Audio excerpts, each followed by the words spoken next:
Section B grammar है और grammar में जो सेक्शन बी का 10वां क्वेश्चन है उसके 4 भाग होते हैं। पहला रीऑर्डरिंग ऑफ वर्ड्स, जिसको 9th में आप सब्जेक्ट्स और प्रेडिकेट के रूप में पढ़ चुके हैं, तो 10th में भी उसी का रिवीजन है। लेकिन बहुत ही महत्वपूर्ण टॉपिक है कि किसी भी सेंटेंस को कैसे अरेंज किया जाता है, इसको हम इस टॉपिक के अंतर्गत सीखते हैं। इसको हम सब्जेक्ट, प्रेडिकेट और बोर्ड एग्जाम में जो आता है वो सारे वर्ड्स जम्बल होते हैं, उनको हमें अरेंज करना होता है। दूसरा change of sentence. Change of sentence में affirmative, negative, interrogative, exclamatory, voice, active voice से पैसिव वॉइस, पैसिव वॉइस से एक्टिव वॉइस। तो ये इंटरचेंज कराता है अफर्मेटिव से नेगेटिव, नेगेटिव से अफर्मेटिव, अफर्मेटिव से इंटरोगेटिव, इंटरोगेटिव से एक्सक्लेमेटरी या अफर्मेटिव से एक्सक्लेमेटरी। ये इसका दूसरा क्वेश्चन होता है। सारे टॉपिक बहुत ही महत्वपूर्ण है, विशेषकर वॉइस का, जिसका आगे पूरा चैप्टर होगा active voice and passive voice का, जिसको समझाने की कोशिश आपको की जाएगी।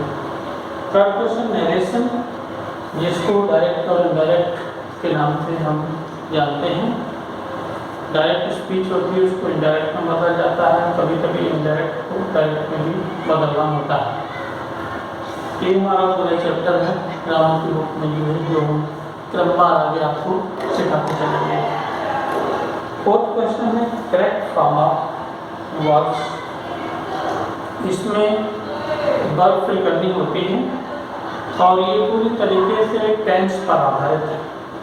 यदि आपको टेंस का सही नॉलेज है, सही हम किस टेंस में किस हेल्पिंग वर्ब के साथ हम वर्ब की सही फॉर्म का यूज करते हैं, ये इसमें सिखाया जाता है। और यही बोर्ड एग्जाम में ये क्वेश्चन भी आता है। करेक्ट फॉर्म ऑफ वर्ब्स बहुत ही महत्वपूर्ण है और ये टेंस का ही एक पार्ट है। अगला हमारा क्वेश्चन नंबर 11 जो आता है पेपर में, उसका फर्स्ट पार्ट प्रीपोजिशंस का होता है। बहुत ही महत्वपूर्ण ग्रामर का ये पार्ट ऑफ स्पीच में बहुत ही महत्वपूर्ण टॉपिक है, क्योंकि कोई भी ऐसा सेंटेंस नहीं होता है जिसमें किसी न किसी प्रीपोजिशन का यूज होता नहीं है। इसको हमें बिल्कुल सही से सीखना होता है। अगर हम प्रीपोजिशन पर सही ध्यान नहीं देते हैं, हम सही से नहीं करते हैं, तो फिर हमारे सेंटेंस में ग्रामेटिकल एरर्स आती रहती हैं। तो इसको भी पूरा डिटेल में हम आपको समझाने की कोशिश करेंगे। आगे है completion of sentence. Board exam में ये आता है और आधा सेंटेंस इनकम्प्लीट दिया होता है, उसको हमें पूरा करना होता है। इसमें इसके लिए हमें क्लॉज का सही नॉलेज होना चाहिए। सबऑर्डिनेट क्लॉज, कोऑर्डिनेट क्लॉज की आगे आप सीखेंगे इसको। और इसमें थर्ड क्वेश्चन स्पेलिंग टेस्ट का होता है। कुछ वर्ड दिए होते हैं जिसमें कुछ वर्ड्स मिसिंग होते हैं, उनको आप पूरा करते हैं और उस स्पेलिंग को कंप्लीट करके सही वर्ड मीनिंग को लिखना होता है। इसमें फोर्थ क्वेश्चन पंक्चुएशन का होता है। पंक्चुएशन बहुत ही महत्वपूर्ण टॉपिक है ग्रामर का। ये बड़ा महत्वपूर्ण होता है कि हम जो भी लिख रहे हैं, लेकिन कैसे लिख रहे हैं ये और भी ज़्यादा महत्वपूर्ण होता है। प्रेजेंटेशन बहुत ही जरूरी चीज़ है और ये प्रेजेंटेशन लैंग्वेज का हम पंक्चुएशन के द्वारा सीखते हैं। कहाँ पर हमें कैपिटल लेटर्स का यूज करना है, कहाँ पर स्मॉल लेटर्स का, कहाँ पर सिंगल कामा लगाना है, डबल कामा लगाना है, क्वेश्चन मार्क लगाना है। ये सारी चीज़ कहाँ पर हाइफन का यूज करना है, कहाँ पर एक्सक्लेमेटरी साइन लगाना है, ये सारी चीज़ सब जो है वो पंक्चुएशन के अंदर सीखते हैं और उसको बहुत ही ध्यान से सीखना चाहिए। पूरे जीवन भर जो भी हम लैंग्वेज लिखते हैं, जब भी हम इंग्लिश लिखेंगे तो हमें हमेशा प्रोनाउंसिएशन का ध्यान रखना पड़ेगा।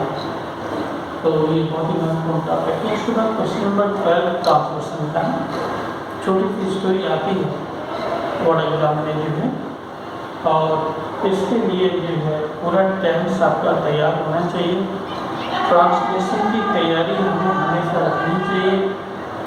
जो भी हमारे 12 टेंसेस हैं बेस्ड ऑन एक्टिव वॉइस, इसके अलावा translation based on passive voice, direct indirect पर आधारित, क्लॉज पर आधारित, सही से प्रीपोजिशंस का, हर तरीके से जो भी हम ग्रामर सीखते हैं उसका सारा यूज जो है वो हमें ट्रांसलेशन में करना होता है। तो इसके लिए तो हमें हर दिन वोकैबुलरी हमेशा तैयार करते रहना चाहिए। वर्ब की फॉर्म्स उनको हमेशा याद करते रहना चाहिए। और ट्रांसलेशन सीखना एक कॉन्टिन्यूस प्रोसेस है, हमें लगातार इसकी कोशिश करते रहना चाहिए, क्योंकि हम जो भी सीखते हैं वो सब ट्रांसलेशन के माध्यम से सीख रहे हैं, समझ रहे हैं इस फॉरेन लैंग्वेज को, इसका नाम इंग्लिश है। 13 क्वेश्चन, लेटर और एप्लीकेशन। एक लेटर आता है, एक एप्लीकेशन आता है, उसमें से हमें किसी एक को बोर्ड एग्जाम में अटेम्प्ट करना पड़ता है। और ये भी हमें बजाय रखने के जब हमारा ट्रांसलेशन ठीक होता है, बाकी ग्रामर ठीक होती है, फिर लेटर से एप्लीकेशन को हमें रखने की जरूरत नहीं होती। जो भी टॉपिक होगा हम उसको जो है वो बना के लिख देंगे। 14 क्वेश्चन, लर्न कंपोजिशन या ऐसे राइटिंग। इसके बाद 60 वर्ष में हमें लिखना पड़ता है। और बोर्ड एग्जामिनेशन में इस जो 3 टॉपिक्स आते हैं उन 3 टॉपिक्स के जो हिंट हैं वो हमें दिए रहते हैं, उसके अनुसार जो है यदि हमारा ट्रांसलेशन और बाकी ग्रामर ठीक होता है तो हम ट्रांसलेशन मेथड के माध्यम से उसको बहुत सही तरीके से अपने शब्दों में लिख सकते हैं। इसमें कोई रटने की आवश्यकता नहीं है। लास्ट क्वेश्चन जो आता है कॉम्प्रीहेंशन पैसेज, जिसको हम अनसीन पैसेज कहते हैं। वो अनसीन पैसेज में 2 क्वेश्चंस होते हैं। हम पूरे पैसेज को हमें बहुत ध्यान से पढ़ना चाहिए और पढ़ने के बाद जो है हमें इन दोनों क्वेश्चंस के आंसर देने चाहिए। ये जो बोर्ड इंग्लिश का जो पेपर है बोर्ड एग्जामिनेशन का, उसको उसके बारे में मैंने आपको सेक्शन ए सेक्शन बी पूरा डिटेल में बताया। इस तरीके से हम एक पूरी रूपरेखा तैयार करेंगे अपनी पढ़ाई की।